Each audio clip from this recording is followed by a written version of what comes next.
I'm excited for this one. Both the speakers I've known for a few years, and one of them in particular started TOMO, or was one of the three that started TOMO. So this is going to be interesting. All right, you guys can sit here. Okay. All right, first up, I'm going to read bios. Is there specific city? Sure, you can sit there. All right, he is a Toronto-based creative director, designer, and animator. His path started in Brasilia, a strange 60s modernist monument in the shape of a city. During those wild years, the 90s, he was deep into the local underground music scene, playing in a punk band and DJing electronic music. It was through this environment that he was exposed to some of the best design works of the scene, like many album covers from Warped Records, Aphex Twin, Oteker, and LFO. To quote Daniel, "That was it. My unconditional love for music opened the doors to a manic obsession with a whole new creative field. I began to spend some serious time trying to become a designer, but it was only after 2 years studying and trying to replicate the work of the old and new design masters, Paul Rand, Mulder Brockman, Emil Ruder, Jan Schisold, I guess put that right, Massimo Vignelli, Saul Bass, Herb Lubalin, Milton Glaser, Neville Brody, TDR, John Maida, Chris Ashworth, and Tyler Kalman, that I started to produce something half-decent myself. The beginning of his career was music-centered, making party flyers, t-shirt stamps, posters, and other collateral. As his work evolved, so did he. The approach switched from music-related design to art catalogs, visual identity for film festivals, and NGO publications. That was until motion design came around. Wow. In 2004, Nando Costa's unofficial video for Square Pushers, My Red Hot Car, blew his mind. It was the sweet spot between the two passions of his life, music, and design. So once more, he switched paths and pursued something new. Ladies and gentlemen, Daniel Luna.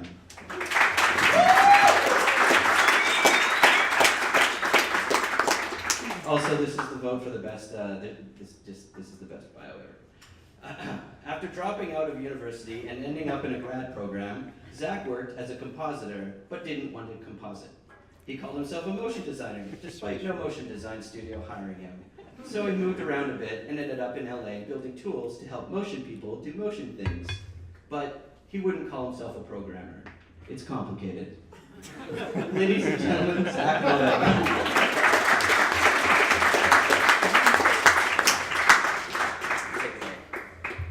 Hello, hello. Hey. Okay, I'm gonna take some water here. It's good. All right. How's it going, guys? It's good. First questions that we're gonna get into, and then you guys can chit-chat amongst yourselves as things go. Both of you have done a lot of traveling through your careers. I think just to Toronto, or were you bouncing around a lot before coming to Toronto from Brazil? No, I lived everywhere in Brazil, different places, but Toronto was the place where I stayed. I just came here to study and decided to spend 1 year. Wanted to have some international experience, go back, and it's like, you know what? I worked abroad and then just got a better job there. But things just happened, and it's been 15 years now. So, yeah, And Zack, you've done like Toronto, Montreal, LA. It's been all over the place, right? Yeah, I ended up in Montreal twice. Oh. I went Toronto, Montreal, then LA. But like, hearing about VFX people kind of traveling around getting jobs is like a very sexy idea. not at all. Well, not doing VFX, but like the idea for someone outside of like, wait, you went to Singapore for 6 months and then Vancouver, like I like the idea of it. Basement to Singapore for 6 months. Well, yeah, I'm not doing VFX, but it's the idea of like that jumping around really appealed always to me. So I didn't mean to do it, but it sort of just happened. It just sort of happened on your end as well, right? Yeah, there was a time where like I think I traveled more for motion graphics, and I spent 3 months in Italy once. It was really great. Had a lot of fun. The work wasn't that exciting, but it was more like, you know, we were in Milan, traveling around, like good money, and just getting pissed drunk every night. So a bunch of guys from every different places. They brought people from LA, people from Chile, from Brazil. It was fun. I'm asking because there's a lot of people in this last year I've noticed in Toronto that are not from the country at all. And they're all making it's a big deal, especially if you've got to cross an ocean to settle in to go somewhere. So what sort of things were you guys planning ahead for when you were like, okay, I'm gonna, you got that plane ticket, it's time to go? I mean, like, I'm pretty anal. I worry about logistics. How do you move to a new city or to a new country? Like, you have stuff, bank accounts. How does it work? And so that was sort of that's what I worry about a lot. And so you just figure it out on the way, or you don't figure it out and you struggle for 6 months to get, ID or some sort of credit card in the States at least. But like, that's mostly it. It's not so much finding work. I talk a lot on the internet. So I sort of know that I have like connections in most of the cities I'd want to go to. So I can just reach out to them for work, or at least for advice on what do you do in this city? How do you work here? Learning the hold system in the States has been stupid. But that's like something you got to figure out, or else you can't work in any motion studio. And so it's like you kind of rely on the friends, or even the internet friends that you have to figure out, or at least for me. But that was Canada for me. Like, I remember waiting for the streetcar to stop. Yeah. And everybody, dude, fuck this guy. Because I used to do that, right? Like, for me, I wanted to study, like I said before. I was there, I had a graphic design studio for 7 years. And we were doing like a lot of like nice stuff. Like I was really into the like more film scene and doing like film festivals, doing all the stationary posters. And everything I did was more typographic and also photography. Like was really based on the type and photography. And I got to a point where I was like, you know what, I don't have anywhere to go in Brasilia. Brasilia is a crazy city, like the way it is, but the market is really small. And I was like, I can go to São Paulo, which is like a massive city with lots of really good studios. At the time there was Lobo there. Lobo is still around. There was Rio with Naked there as well, and I wanted to get into motion more. But then I was like, you know what? I want to live abroad for a while. And I came here, no plans. It's just 1 year, Seneca. I think we went to the same course, right? The visual effects for film and television. Yeah. Are any of you guys, did any of you go through that program? No. Digital media arts. Yeah, I mean, VFT is kind of... Oh man, the commute was brutal. Yeah. Yeah, there's almost a 1 subway hour every now. day. Yeah, I That's was living great. downtown and having to go there no, and me take too. the bus and Yeah. But yeah, and then just things happen sometimes. Like one of the big things that we talked about, like we had a pre-conversation about this story, is just like how some people plan their lives. Like you put all the like post-its and you want to do this and you want to do that, and everybody talks about that nowadays, how to be successful and all that. I never had a clue, man. I was just always just doing things. Okay, this feels good. I'm gonna go there, work. Maybe I'll go back to Brazil. Maybe I'll stay here. I was just open to that. And just things just happen. Like sometimes if you're open to that, and I mean, you gotta work hard, you gotta like, do like your due diligence, but things just happen with time. There's another approach than just, draw your line and just follow that. And I have always been open to that. And Zach, you are a little bit more methodical in the things that you come at. It's not so feeling the vibe. I feel like you try something and then you're like, is this successful or not successful? Yes, no, moving on. Yes, so it's like a lot of self-auditing, but it's not really planned in advance. It's more just fake it till you make it, try something and fail and just try 50 more things and hope something sticks. But it's not like I would ever, where do you see yourself in 5 years? I don't know. Figure it out in 5 years. But it's sort of just like taking the steps that you want to do and seeing if it works, and if not, seeing how to change it and like how to adapt on the fly. It's like I never intended to drop out of university when I went there. Just like one day I realized it wasn't good, so I left. Like that was pretty much it. It's just sort of this same idea of just kind of going with the flow and seeing what works and what doesn't, and being nimble and flexible. Was there something in particular that you guys had that was like you kind of experimented with or jumped into, and then it became like a major focus? My first freelance project was for a supervisor. I was doing like comp work at this like small effects shop, and the supervisor there was like this guy that everybody knew and loved, and he gave me a freelance motion project, and I fucked up. Like it was awful. It was for his brother, and I did a terrible job. I didn't know what I was doing. Like I'm gonna take this and just figure it out. And I took it and failed, and it sucked. And like everything was bad. He felt bad. Like the whole, I mean, I got paid, which was okay, but like everything was really bad about it. And it's sort of like, okay, well, I'm still gonna freelance, but I think I'm not gonna do that again. It's sort of like just, I guess it goes back to the self-reflection or self-awareness of like, look at it, see what happened, and then use that to springboard the next steps in some way. Be it maybe you're not into freelance, or maybe you are, just not that sort of project, or never work for somewhere, and like don't take risks if there's like a high stakes job. It's probably the best thing to learn from that, but yeah. What was the question again? If you had like one particular, I guess, experiment or direction that life kind of threw at you, and then you were like, whoa, this is unsurprisingly fun, or became like a big focus. I mean, I think the whole thing, getting to motion graphics was a big thing for me, because I had those guys that they used to help me doing the art catalogs in Brasilia, and then they were at the university, and they were into this thing called animation, motion graphics, but they like to do more cell animation, stuff like that. And I was like, wow, that's pretty cool, but it's not my thing.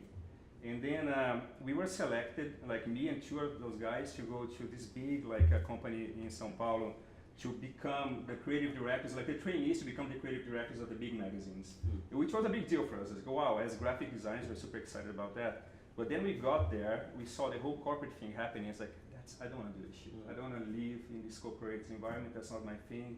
And at the end of the course, the three of us, we were selected to be the trainees, and we said no. But it's actually cool because we became famous for being the guys that snobbed the company.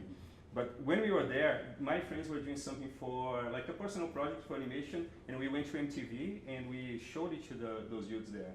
And they said, oh, that's really cool. We want to do like an MTV, one of those vignettes with that material. So I got back and I started like, from having those guys working for me, I started working for them because I got excited with the whole thing. It's like, wow, that's like, it's like music and, you know, and movement, and that's really, really awesome. But they had the approach, and I was like, you know, like I tried, it was thrown at me, I didn't work out, and then I decided to come here. Just like, I want to do something different, and I want to do a visual effects for a film. And you had like a connection to Toronto, or I had no, I was just like, it was cheaper, to be honest. Like, it was cheaper, and also there was one thing that like I had in mind that, okay, I can actually stay and work a little bit in Canada because it's easier to get a work permit and be here for a while. I knew that finishing the course, I could get like a work permit for 3 months. And I fucked up on that as well because I went back to Brazil on vacation and just wasted the 3 months. But my wife at the time, she got a job as a graphic designer. She's a graphic designer as well. And because of her, I got a work permit. So we came back, and I was just running around. And through those guys, like the stories that we did a bunch of stuff for Nando Costa for Naked at the time, when Naked was in Rio. I don't know if you guys know Naked. It was like one of those like motion graphic studios that, like, for me, Nando started the whole thing. Like more like graphic, flat. Like he had this approach that was more graphic design in motion that like I really got into.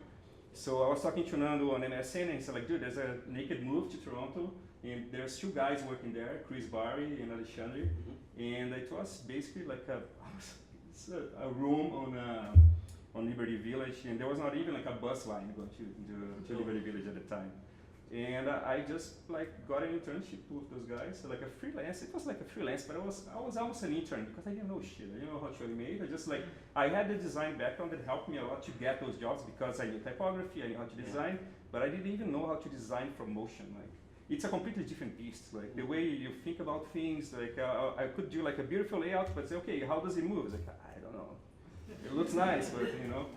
And that was I think I had no clue. I just started, like, I knew that I could do something nice, but I didn't know how to.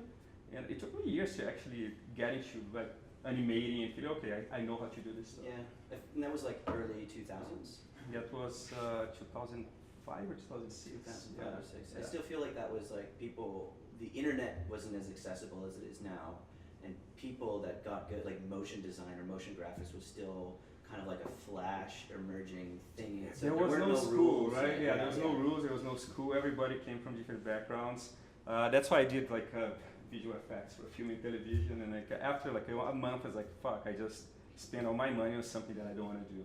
And I remember like doing my shots, and my teacher was like, "This looks really cool, but it doesn't look realistic." And I just had this issue with realistic. Like I don't like realistic. Like it looks really cool. That's it. Like it's nice. And then I started to realize that it wasn't my thing, but I just decided to finish the course. And in all honesty, I think technically, like I really appreciate how technical I got. Like learning how to work with node-based, that helps me a lot with 3D. Mm-hmm. Also learning how to look at the details, because it's really like if you work compositing, it's hard work. It's not like I don't want to do that, but like I really admire people that how deep they go and how they spend sometimes 3 months working on one single shot to make it look perfect and real. So there's something like some craft in there that's actually really helped me working on motion graphics. And also when I started Naked, they did a lot of 3D, so I was doing a lot of compositing in 3D. So that was like my way in To get it fleshed out. Yeah.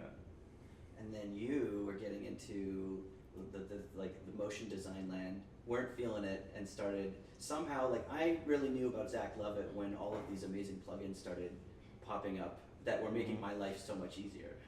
Yes. I mean, if you fail at one thing, you may as well try something else. No, I was freelance motion designer here from like 2009 to 2014 or something, like a long time, for companies you've never heard of, because there's small production companies like out the East End or shitty little infographics, but I was a full-time motion designer working at home doing nothing, like not doing nothing, doing a lot of work, but like nobody knew who I was. It was just in a bubble, like, you know, before there's TOMO and stuff like that. Everyone was just in their little bubble. And so, yeah, I was definitely there and present. And that's where Twitter was sort of peaking, where it's like, hey, you can go online and talk to other people who are also in their bubbles and start talking to each other. But like, my work was never good enough to be, you know, on the same level because I wasn't a designer. I didn't have that background. I thought I was a motion designer. I'm like, I can't design. It took a while to accept that, but like, when I did, things were better. And now, like, I don't really animate. I'm not a great animator, so why do that? But yeah, the tools were really what made me more popular. But because that's what it is. It's like, you know, I was online. You know, a lot of people knew my name through Twitter, and then eventually, like a motion IRC, and then Slack, the big motion design artist Slack. But yeah, having something to show as well instead of just being somebody who talks a lot, it kind of helps drive, and it's interesting. It's a different path, it's more roundabout, but yeah. It's also, I think, a bit of a, not generational, but like there's a few years between us. And so like you had this design background, which then went into motion, and I had this like no background, which went into motion. And so we both sort of, yeah, like, but everyone gets into it some different way, and the work they do and where they focus kind of is a result of that. What was it about tool making that like became fascinating for you? So the whole time I'm doing motion, I'm doing like expression stuff because like I like building things, not like programming stuff, but I mean like there's some storyboard, some style frame. The animator's like, I don't really know how to build this, but I'll do it all by hand, and I'm annoyed because I don't want to do a lot of work. I'm lazy. Like, so it'd be a matter of finding the best way to optimize it or to build it, and then like kind of found a niche in that way of how can we take the problem solving, which I like so much, and that was the draw of compositing. Compositing is problem solving visually. What's the best way to integrate something? And so when it went from that to do sort of behind the scenes, how can you construct something, in this case After Effects, layers and properties, to make a setup that an animator can then do their amazing work with? I'm like, well, that's a cool challenge, so I'm going to do that while I do motion. And then eventually it was a matter of the natural progression from expressions in After Effects is scripting. So let's start looking at that, and then I did, and that sort of worked for a bit. But it was always like on the side of the motion work until fairly recently, where sort of that's eclipsed it. Also, I mentioned this in another thing, but like, I mean, yeah, you can love your work, but it's still a means to earning a living and paying for your life. And so I found that being able to build tools and sell them was a great way to have a passive income source, which means then I can spend more of my time not working for clients or selling my days.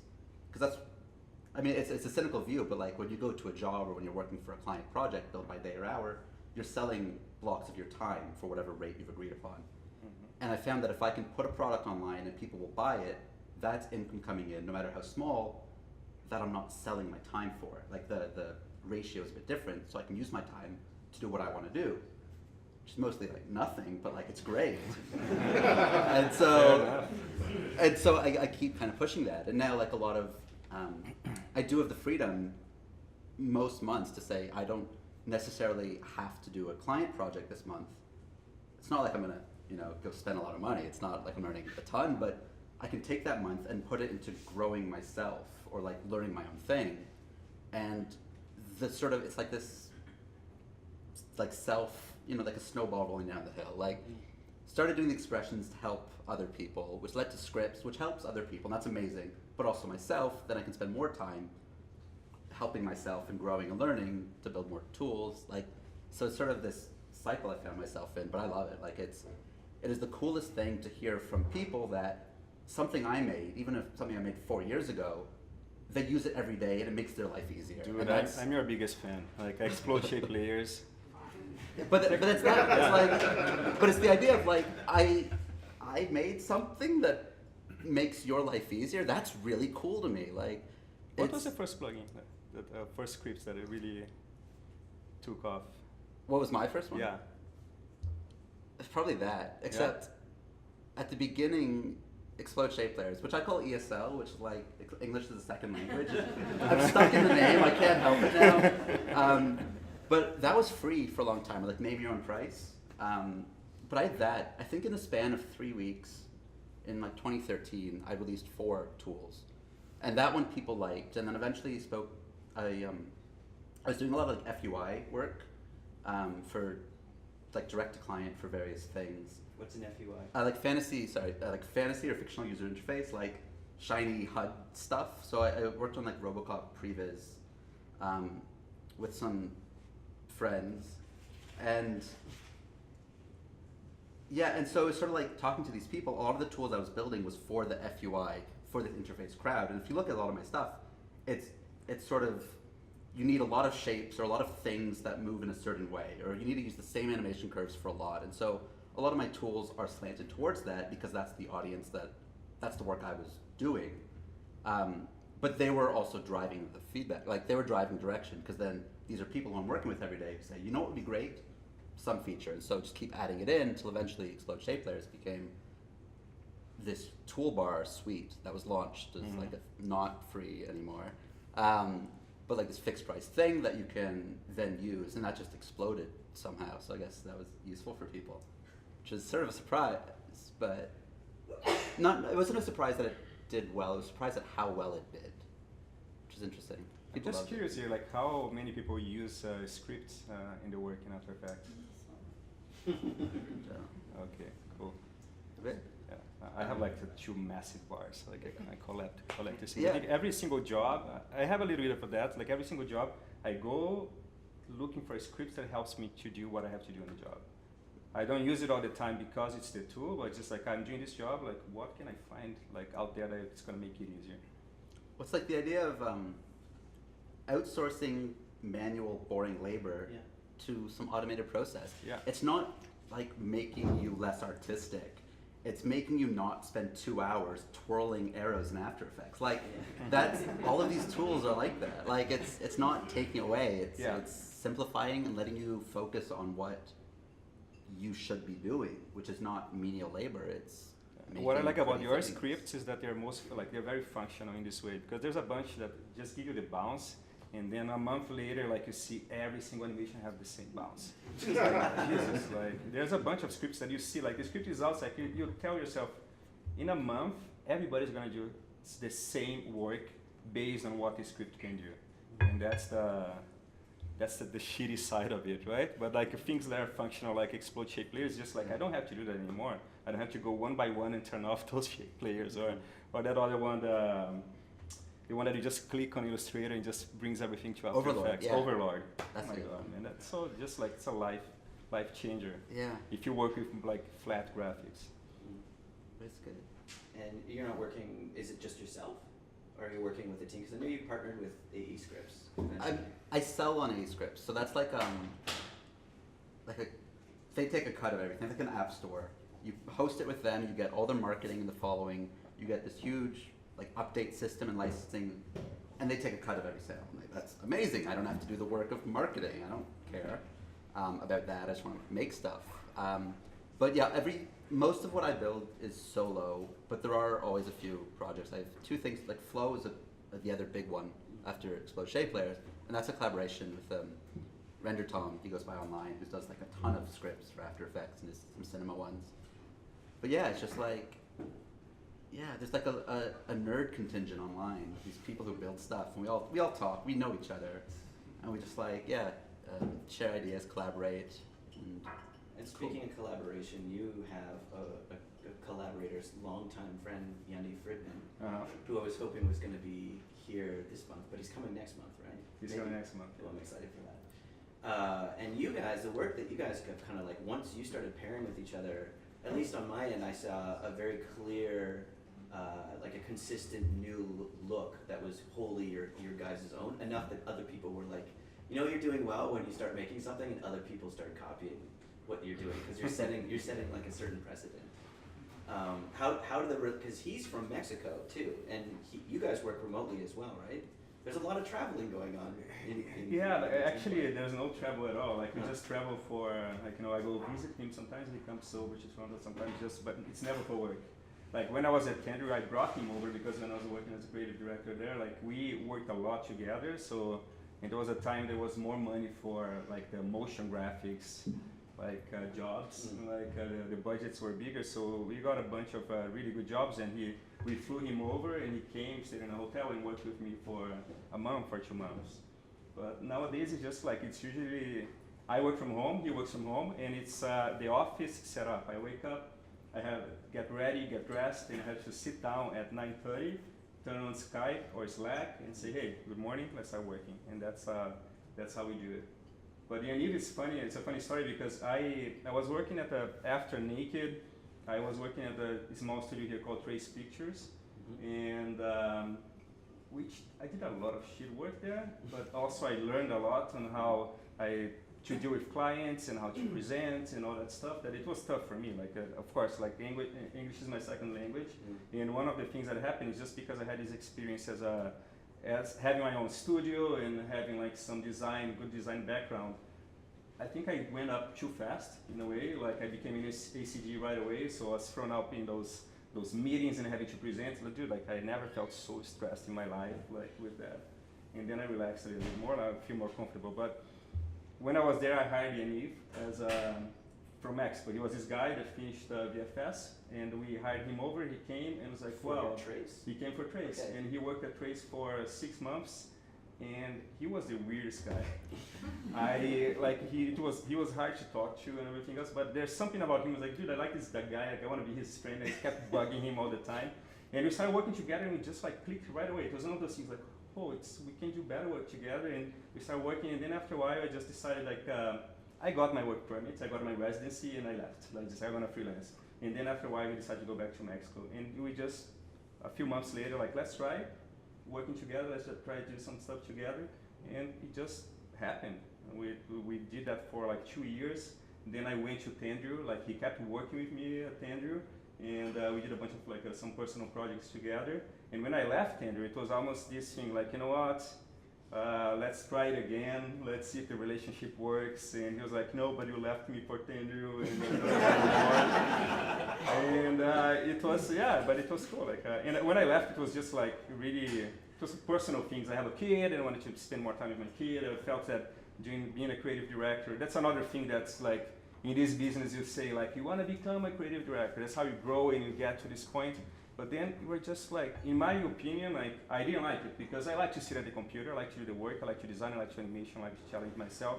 And when you get to the creative director position, sometimes you spend more time dealing with clients, doing presentations. And I remember a few times like wanting to sit down on the computer, and because I have a kid, I couldn't just stay late nights anymore. I wanted to do animation. My producer was like, look, you have to do the calls. Like you can get someone to do the animation, to do this and that, but you have to do the calls. Like that's what like you were more important for right now. So I decided to leave, and Yaniv was a guy that said, you know what, I have some jobs, let's work together. And we worked together for 1.5 years, just sharing the rates, which was really tough because like I was living here, like he lives in Mexico, he makes $1, he lives a month in Mexico, right? I mean, the currency is way stronger, right? So it was tough for a while, but again, it's the whole thing about the gut feeling. Like I was like, you know what? It's so awesome to work together. I feel that we can do good stuff and we help each other and like we take off the load and we like I think I'm better at some things. He's better at other things. That we just decided to maintain the whole thing and like slowly things were getting better and but it wasn't a plan. It wasn't like I didn't like draw anything. There were moments I was like, you know what, man, I'm done. I'm just do something else. But like we just stick together and it has been like almost people come to us like as if we were a company. And it's tough to say, we are not a company. Like I still charge day rates. If you want to extend a week, like it's day rates. We're still freelancers. That's one of the challenges. Would you guys jump into becoming a company? Someone asked me this question today, John over there. No, it scares me the whole idea of having to pay people's salaries and have people's lives depending on me. Like I find it, because I like to sometimes work for a while, make some money, take a month off. Like I really appreciate my time off. I love to work hard, but I think life is really important. And having a kid also put things in perspective. So I'm working like crazy this month, you know, because I keep postponing this thing to come here to talk as well.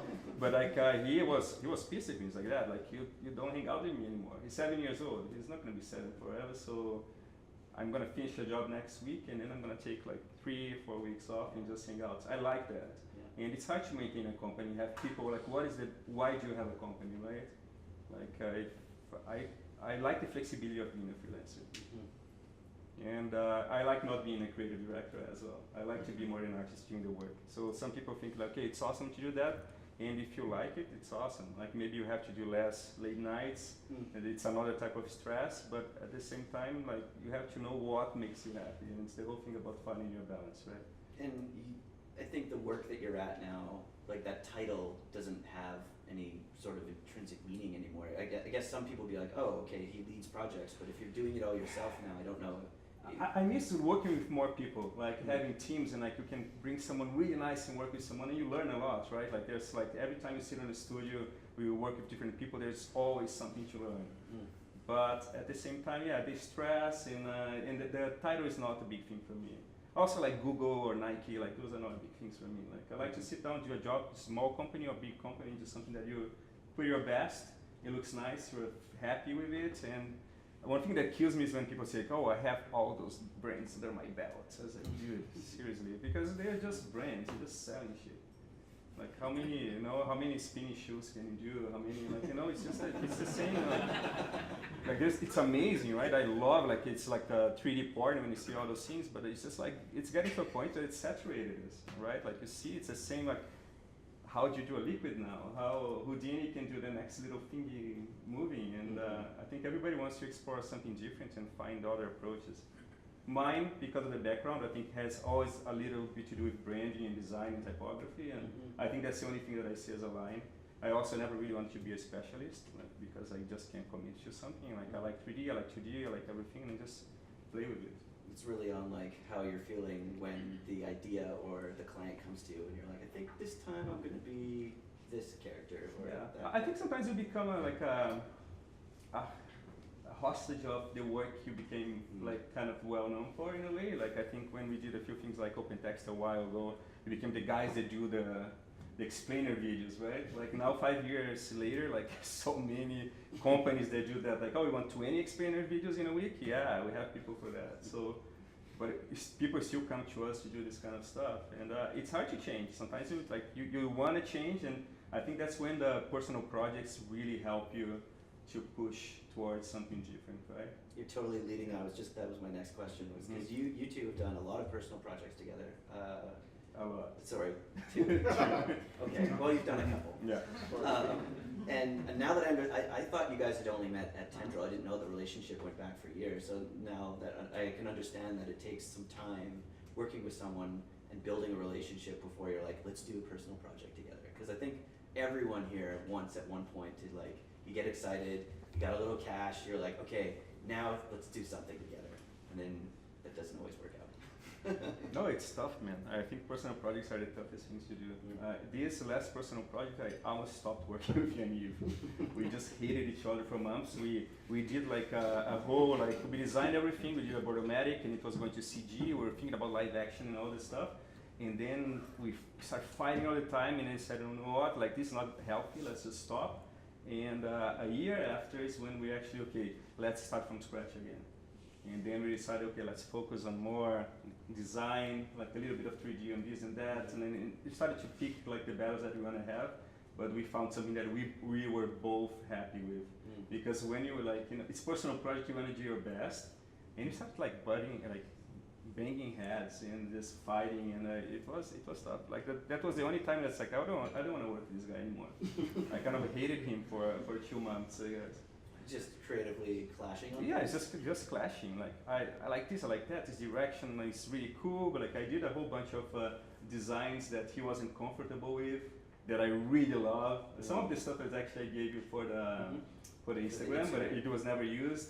But then we just like. It's a negotiation. It's almost like a marriage. Like that's the truth. Like I have a wife and I have Yaniv. Yaniv is on the computer every day, so he knows my life. Like he knows when like he listens to everything. It's really weird, but it's fun at the same time. Taking it back just one step. So like it's from a career point, it's kind of a very privileged position to be in to say, I don't want to work with big brands anymore. Oh, I never said that. No, you didn't. But no. But like sort of where you're tired of the same, like where you would maybe turn down a spinning shoe commercial because you're done with it. But like at what point did you get to where you're sort of like burnt out of the big glossy stuff? The thing is just like, it's not, I would love to work for those brands more and more. Like I just don't get those jobs. I think they never come to me. But the thing for me is just like, if I look at a job that's a production company is coming to me and they want to hire me to do something for Facebook for 3 days that I have to kill myself and it's going to be a nightmare, versus getting smaller clients that once you pay me for a month and I can do something nice and I have creative freedom, I'll go for that. Yeah. That's my point. Like it's awesome to work for those guys. Like it's nice to work. Like they have beautiful designs and everything else. But I heard about Pablo over there was telling me about a friend of his that's working for Google, and she's dying because she's always animating the same thing over and over again and same color palettes. It's just like it's nice for a while, but then and they take advantage of you because of that. They know, okay, everybody's dying to do like a Nike commercial, do this or do that. Like the Nike commercial I worked as a compositor actually, just like me and Leo are doing some compositing, but like it's brutal, man. Like, and I just don't value that anymore. Like I never really valued that much. Like I think my parents were more socialists and stuff, so I always had this, they were actually socialists. So I just don't get crazy about the brands. I think it's more about the work. But you value that you did it.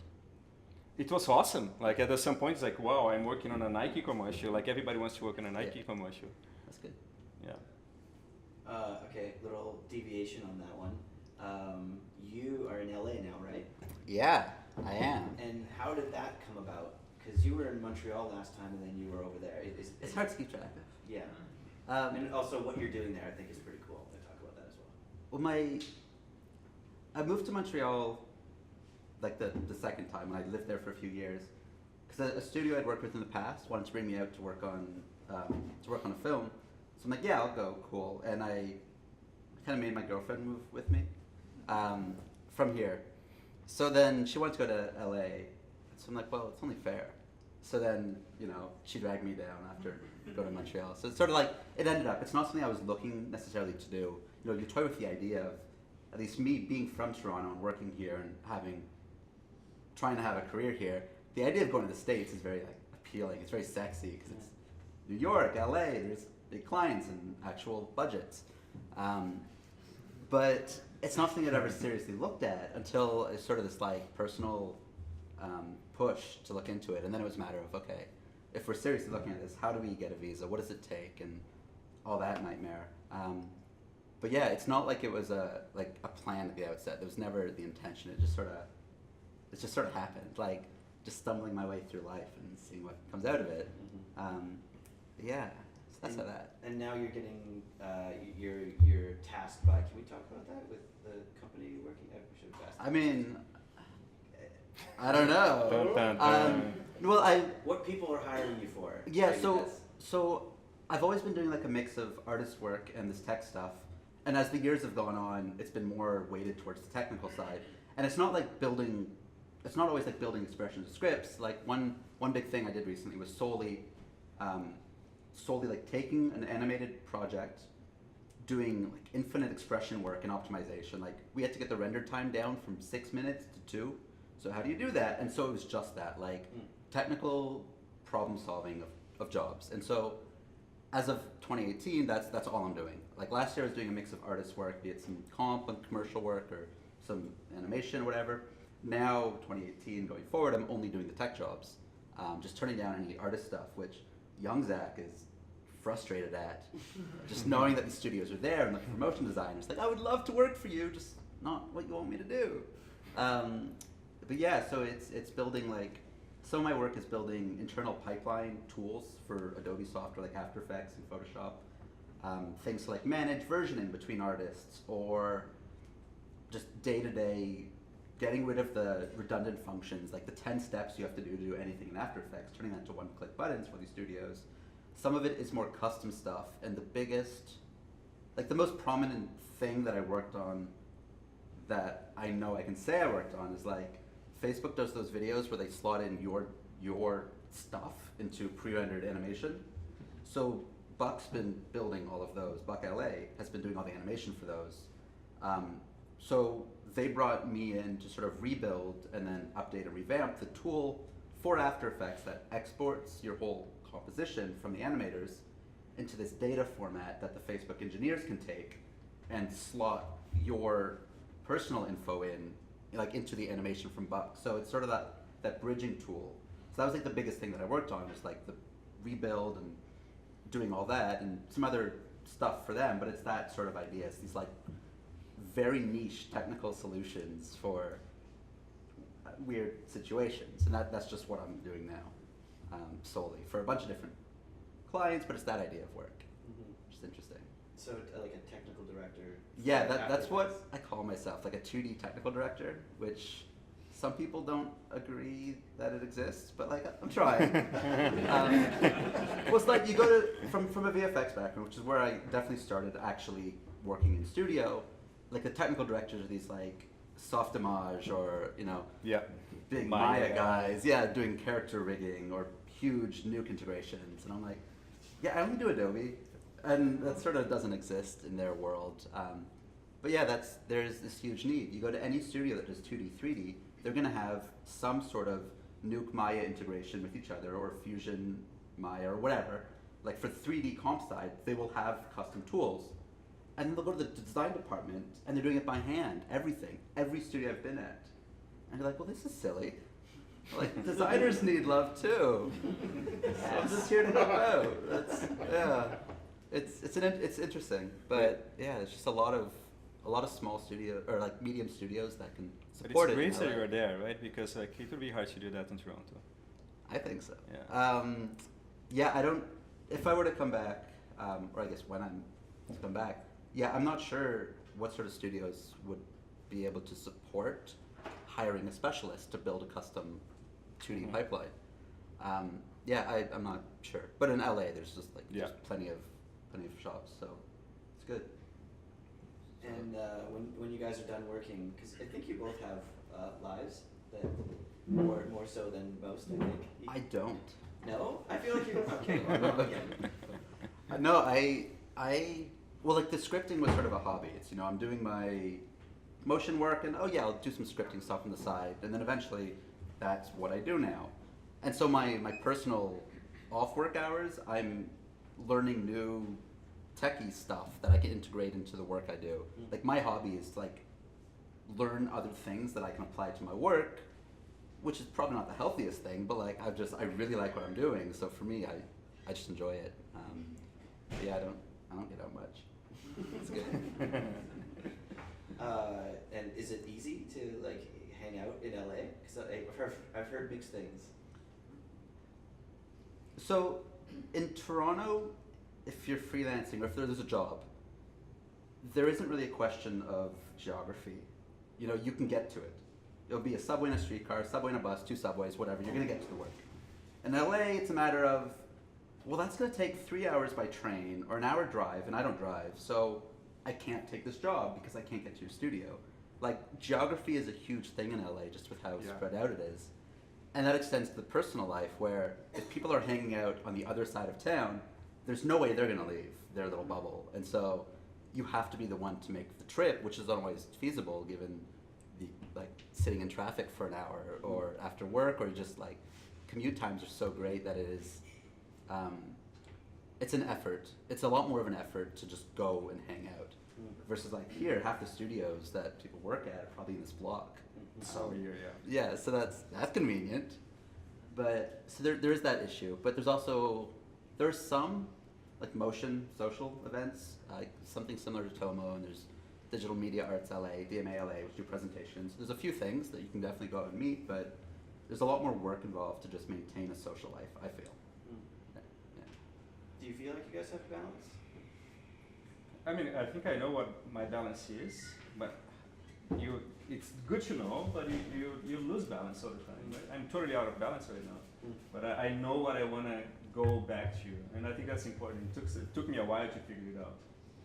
But also, I think as Zack, like, this thing is a little bit of an obsession. Like, if I'm not working, like, my free time, I'm working. I'm learning something. I'm trying something different. I've been obsessing with rendering for a while and doing like more graphics using 3D. So that's something that I'm always fucking around and playing with, or trying to read like a book related to that. So I have my personal life, like the way I divide my time is just I like to work really hard, or even if I don't have anything to do, I just study really hard during the week, and I keep the weekends more or less sacred. And that's because I can give my kid more attention and the family and everything else. I'm married, so I value my personal time a lot, but if I'm not working, I'm still studying or trying something new.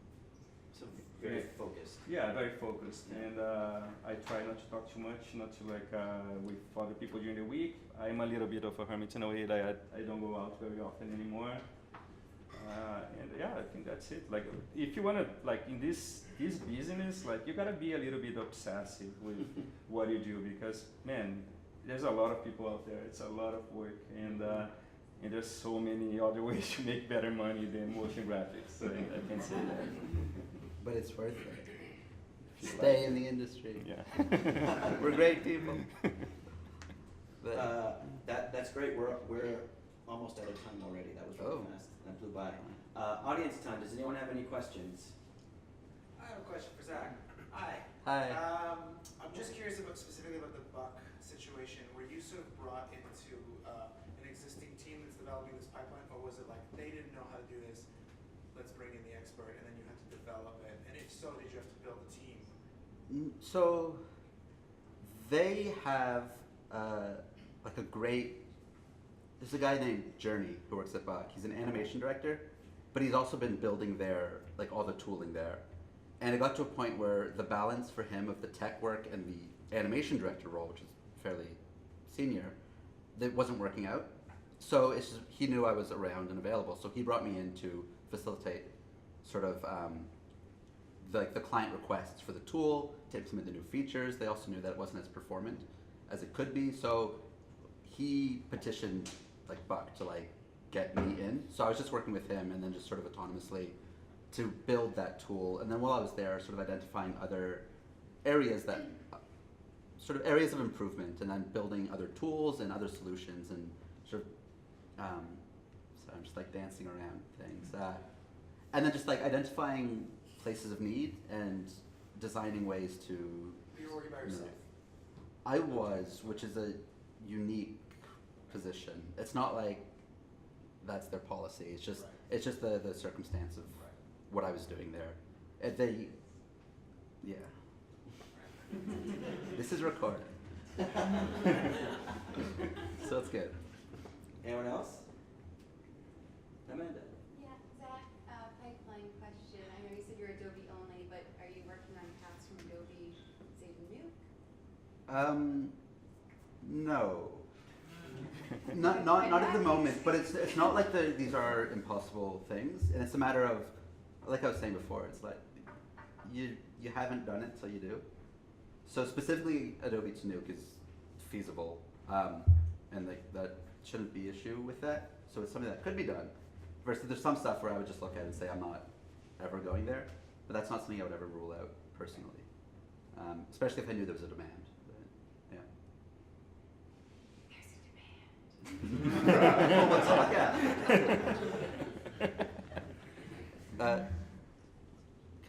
can I have a question?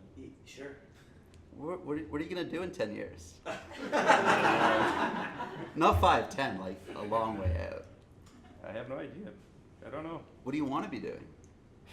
Man, like, I'm getting excited with VR now. I don't know shit about VR, but I want to learn a little bit more because I know when stereoscopic came, everybody was saying like stereo is the way to go, and it's like it's not really. I don't know. It's a lot of pain in the ass, but I think VR is gonna change things, and being able to do motion graphics in VR is gonna be a big thing, and a lot of fun to play with. So that's like my next month when I take this time off. That's probably what I'm gonna be doing, is trying to learn some of those tools. But in 10 years, no idea.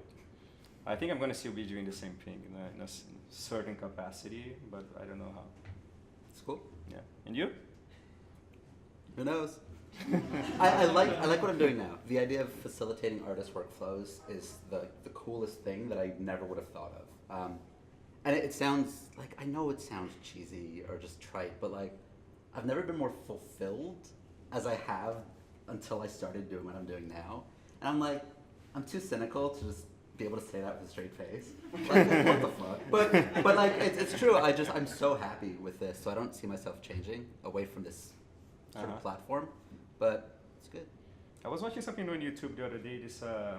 I mentioned that before, right? It's just this girl that used to work for Fantasy, which is a company from New York that does UI, and she was pretty good at it. She made like a really good career. She became a creative director, and then she quit because she wasn't doing the work. I totally saw myself in that, and but she was saying that she was speaking in a place like somewhere in Mexico, a design conference. And the guy that did, I think the Montreal or the Mexico Olympics, one of those guys, one of those big designers that designed the logo, one of those gods of design, I forgot his name. He was there, and she was like, the guy was old guy. He was like 75 years old or something. And she looked at him, was like, hey, nice to meet you. Like, always, like, I'm your fan. And she was asking how he was doing. He's like, oh, I'm just like coming from like a late night. I was working on this project for a while, and I'm really tired, really burned out. And he's like, fuck, you still do that? And he was like, what am I gonna do? Like, like I'm just gonna sit down and die. The big thing about what we do is that we can be old and grumpy and still do this, right? It's just like, if you enjoy it, it's like, it's the obsession thing again, right? Like, you gotta really like it. So somehow, I don't know, maybe I'll be writing scripts in but like, you could still just be an artist forever. Like, that's great. There's a lot of people are doing that. Yeah, I have some friends that we talk about, okay, let's do something more artistic with installation, and I don't know shit about that. I don't know how to do like the whole VR thing, but I was like, I want to learn that, and maybe you can go into that direction, see what happens. But if I'm gonna be doing like motion graphics for clients or become an artist, perhaps, who knows, right? Like drinking wine, like why not? Yeah, it's good. The tools are so similar now. The mediums, like everything's almost the same. Like, for example, like the at least from what I saw when I jumped into Redshift, the fact that it's like no matter what, and any sort of no matter what program you use, if you use that renderer, they're all the same. So suddenly those weird UI hiccups between say like one program to another is gone.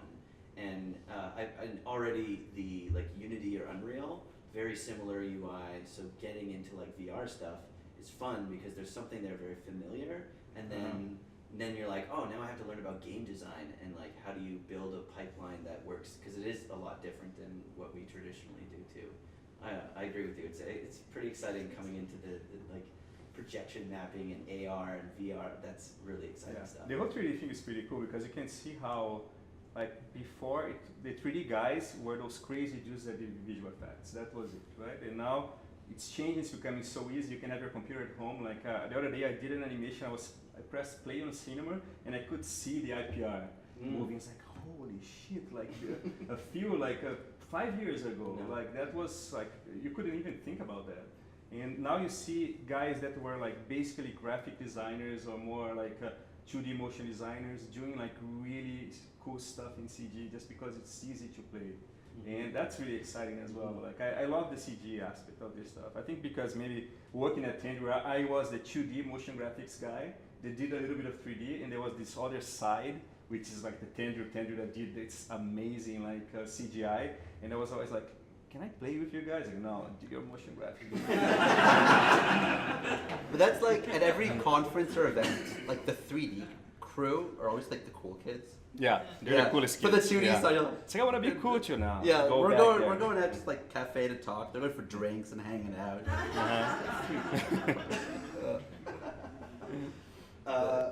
Well, That's- we've got time for I one think more question. Jack had his hand? No? Anyone? I thought- I did, but I've forgotten what it was. Well, never mind. So, for what it's worth about like moving to a new place and connecting, Jack and his partner just moved here like 2.5 weeks ago. They're brand new. Welcome. So that whole first bit felt really relevant because it is Yeah. kind of like one of those where you kind of so much of your time was kind of logistical. You're like, what the hell do we do in Toronto? Yeah. And when we left, everyone's like, "Oh my God, you're so brave! It's amazing." And we were like, "We had no idea what we're doing." Yeah. Yeah. That's it. Anyone? That's it. They're done. That was great. Thank you very much. That's all right.